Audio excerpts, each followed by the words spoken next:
loved the portrayal of this in this compared to even the book. The book just said he got harpooned down and then he drowned. But an arrow to the neck is more manly.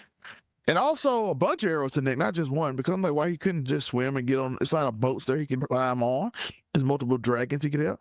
But arrows to the neck would probably do it to a crossbow.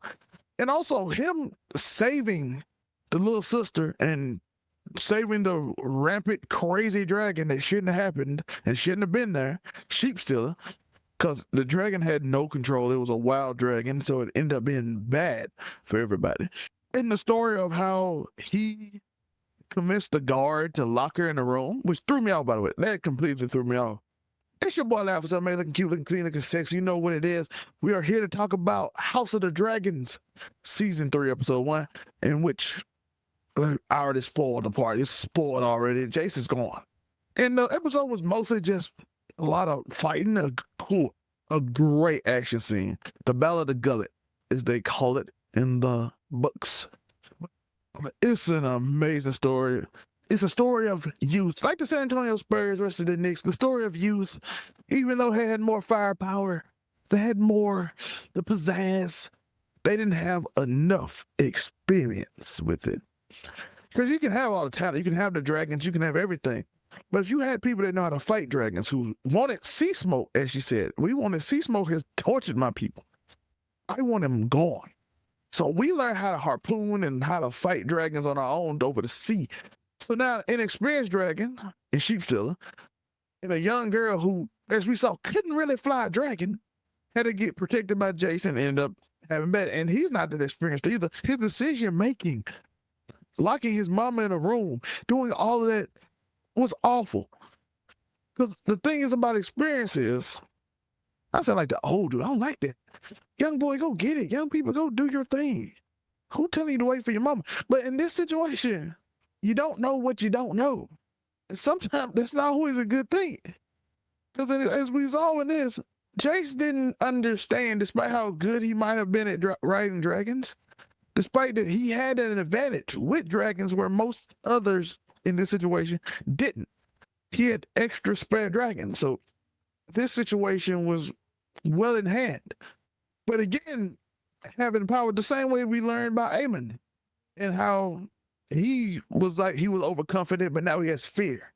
In this situation, the young Jace didn't realize what the fear was. I got dragons and ships. We can handle this, you know what I'm saying? I'm going to be the hero this time. I don't want my mom to perish like my brother did. I can handle it.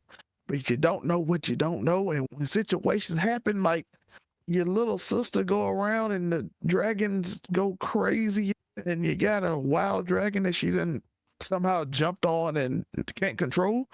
And now you have to protect her. And then you got harpoons and a bunch of Vikings out here, pirates that they can't control. It gets dark. It gets very dark for you in this show. I'm just saying, because you don't know what you don't know. You just out here going through motions of things you don't have experience in. You don't have experience in, they don't have experience in war. One situation was the son that got caught up in the thing that would just happenstance went against the monster of a man. This situation, he just didn't have an experience, and situations happened that shouldn't have happened, and it wasn't a good idea. It was not a good idea for Jace to go out there and not let Rhaenyra go out there. But let me know your thoughts. Make sure you like and subscribe, hit that notification bell. We're not done yet, because we got a lot more to talk about. Because that was just the ending sequence. Shout out to Alan, by the way. If you read the books, you know what kind of situation, which this kind of set up, it made sense. It made sense of what happened at the end, right? Because in the books never went to Rhaenyra. But at the same time, who would ever know that she did? Because the people that told the story in the books wouldn't know this information because it's only a select few people who would know. And one is passed, another kind of knows, and then most of the other people wouldn't know because Alicent, Rhaenyra, Jace, and a select few would know that she promised this. They are still alive. So who would be able to tell this story that she did try to set this up? Because at the end, it doesn't matter. Because we know where her second son goes, it's going to happen like it did in the books. And it's not, oh, you tricked me, and it's going to be end goal. So it didn't matter. It just told an extra part of the story that we probably didn't know about. about Allison and her going there because at the end it isn't going to matter anymore. It's a good thing to get to know Alice's mindset and how even in this show she said some things she said in the book to Aemon. It might be why Aemon wasn't there, because she set up this situation for him to go this other place because she didn't anticipate Aegon to be gone. So there's a lot of scenarios in this that set up for the book to still be the book. It's just extra. And it's cool in this scene. I don't understand this scene, but this Game of Thrones, I don't understand a lot. But that's the reason I bring it up, because Allison and her kissed him and then convinced him to go off somewhere else and help her boy toy potential father of kids out. I guess not this one. I guess he's not really a father of a kid because she got rid of it, which led to him to being hardcore. But now he's going to help, and we get another great battle soon. And this season will be epic. We already lost one dragon, and I don't know how far it's gonna get. We could lose. I'm not gonna spoil for y'all, but I'm looking forward to see. But like I said, it settles a lot of Allison stuff that we saw. It settles a lot of things that we didn't know, like where Aemon went. Is Aegon missing? Why is Aemon in charge? Why is he running things when Aegon is still there? Why is it automatic? Because people assume he passed away. So it aligns with the book in a lot of ways. It is one thing that's a little different. I'm wondering how they can fix, but it's still a way to fix. But I'm wondering if they can. Let me know in the comments how you think. Make sure you put spoilers in front of it if you do want to say it, because you know what I'm talking about. Because I don't want to spoil future things. I'm only spoiling this episode. But we also saw Daemon win. Basically, they had the head of the people when they had that war, a bloody war that looked cool. By the way, it looked so cool. It did. But I'm curious. I am very curious to what's going to happen in this show. I'm very curious to how everything's going to go. Because it's some things that we still don't know that I'm still curious about. The witch, we saw the witch sent the 3 over there to do that. And if you know in the books what's going to happen, you saw it in the trailer too, by the way. You saw in the trailer what's going to happen with the 3 random, non-official side kids, as we saw. You saw what happened, so we're going to know that. The trailer, by the way, showed so much that you see where it's going, but I don't think it showed the intricate details of it, so I love it. Because we still have a lot that we don't know, but it showed a lot of stuff from the books that you know. And there's some cool looking scenes that I'm looking forward to. And by the way, I want to say this before we get out there. Make sure you like and subscribe with that notification bell. If you have ideas for any type of shows, we do a lot of things on here. And if you like some of the stuff, I'm not going to ask you to hit that notification bell because this is only on Sundays and Mondays. If you're only here for the House of the Dragon, sub for that. You can leave the notifications off and just come for Sunday and Mondays.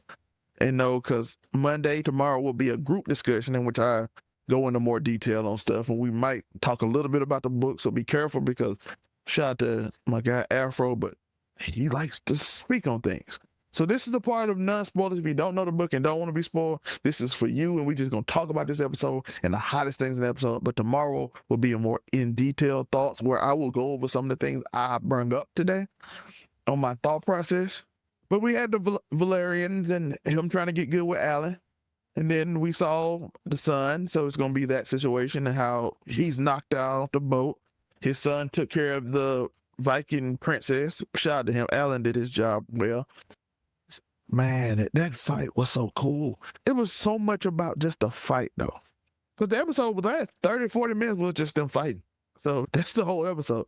You had to set up to the fight. You had to promise that the war is over and it's going to be easy. And Allison's going to hand over Aegon to her and it's going to end it all. And it's going to be an easy piece. And then like, that guard. Why would that guard betray her so easily with Jason's conviction? Your life over hers? I get it, but again, at the same time, I don't get it. So I don't know, man. Let me know your thoughts on it. Because that guard, I'm like, what? That was too easy. Do y'all think it was too easy or am I tripping? I might be too harsh. I might be too harsh on the show, but I felt like that was way too easy for him to just say and just the guard bolt the door in. I really do. I think it's way too easy. I thought it should have been more convincing. I thought he could have said, oh, when I'm king, you done. You know I'm king soon. And it's over with you. That's my thoughts on it.